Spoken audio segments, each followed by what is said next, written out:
Everybody, कैसे हैं आप सब। Welcome in our YouTube channel physics tool. आप लोगों का हमारे इस चैनल में बहुत बहुत स्वागत है।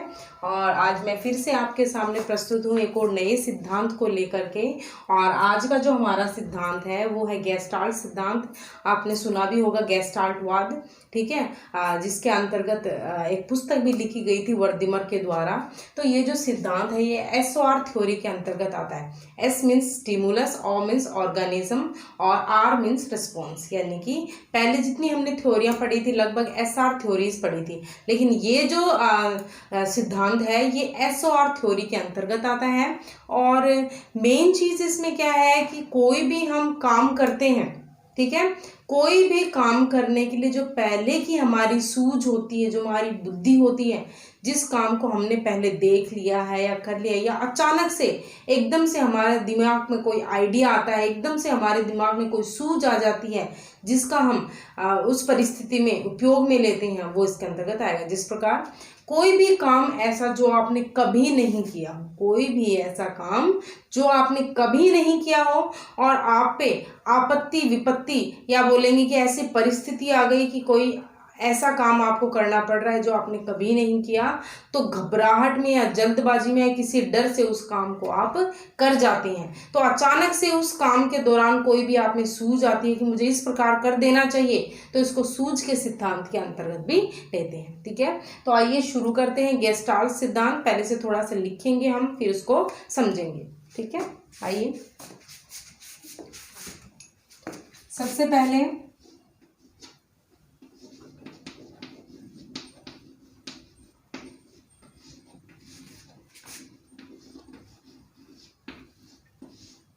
पहले मार्क्स वर्दिमर, ठीक है, क्या नाम है, मैक्स वर्दिमर हम बोलेंगे इसको। 1911 में सबसे पहले सन 1911 में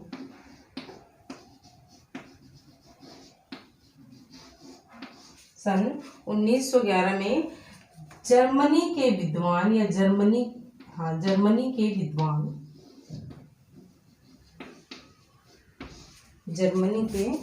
विद्वान, इसको हम अलग कलर से कर दें ताकि अलग से शो हो जाए। मैक्स वर्दिमर,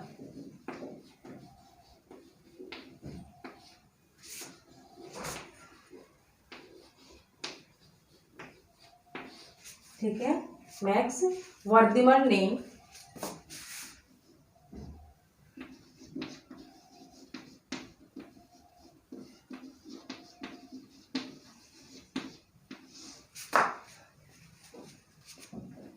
थार्नडाइक के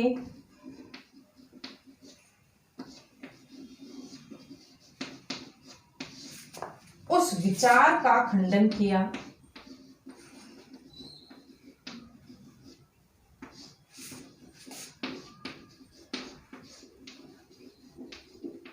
था, जिसमें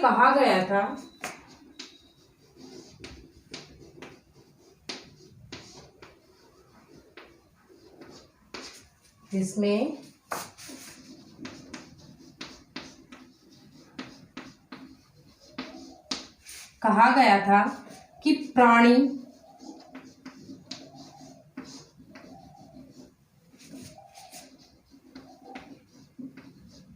प्रयास व त्रुटि से सीखता है।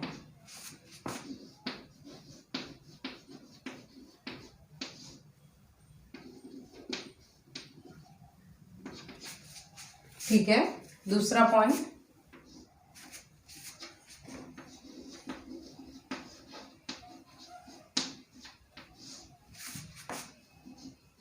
वर्दिमर ने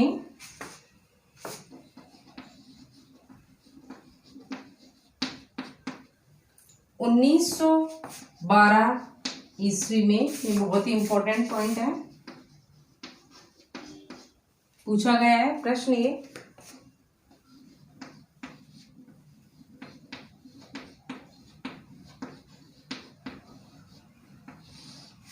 गेस्टाल्टवाद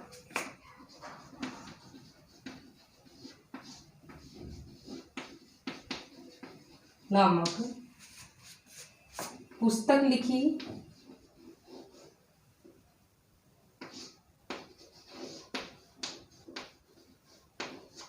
जिसमें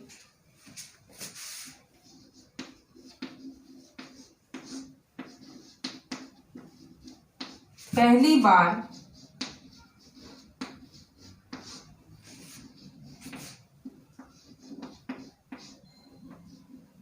जर्मन भाषा के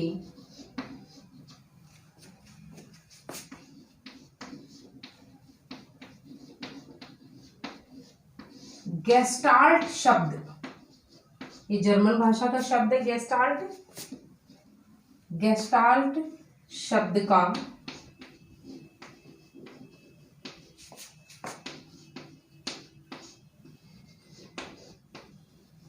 उपयोग किया।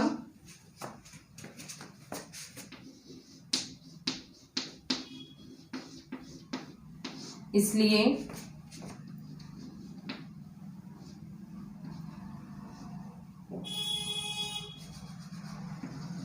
इन्हें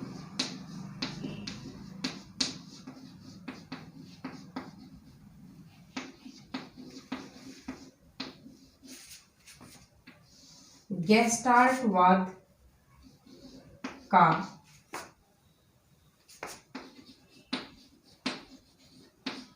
जनक कहते हैं।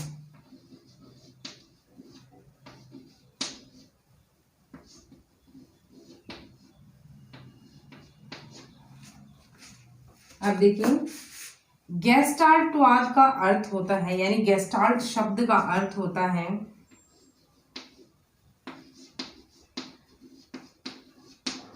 गेस्टाल्ट शब्द का अर्थ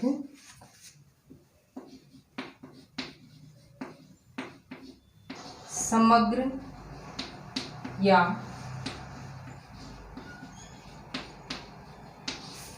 पूर्वाकार होता है।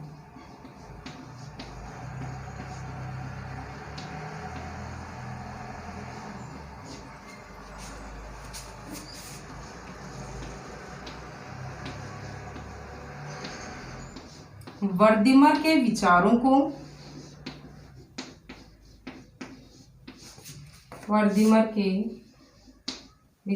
को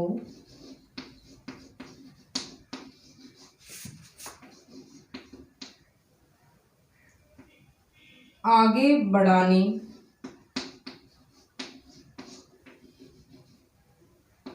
के लिए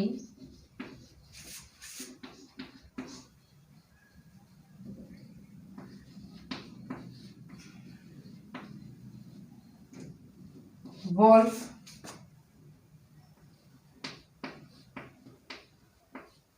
गेम कोहलर ने 1916 से 1920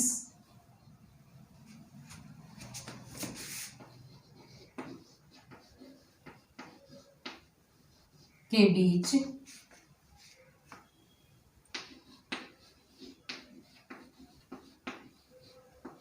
सुल्तान नामक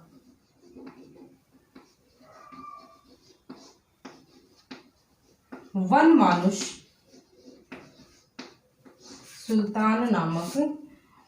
मानुष पर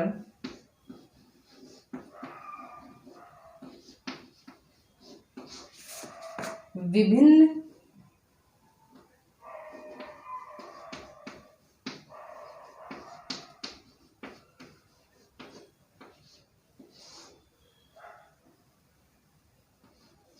परिस्थितियों में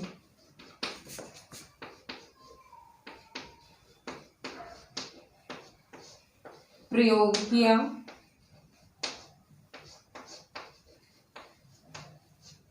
इस प्रयोग व विचार को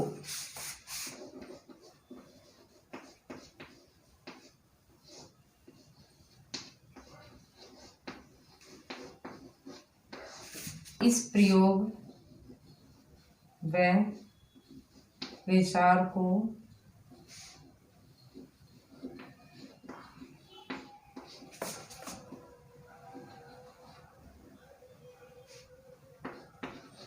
कुर्ट कॉपका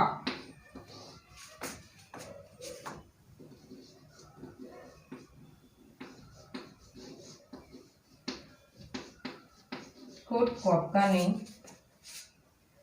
सिद्धांत के रूप में प्रस्तुत की।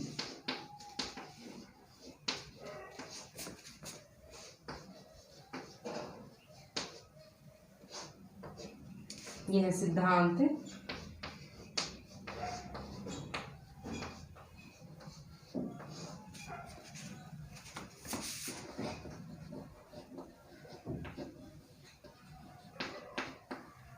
उन्नीस 1925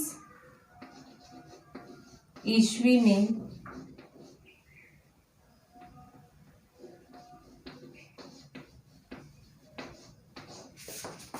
प्रसिद्धि को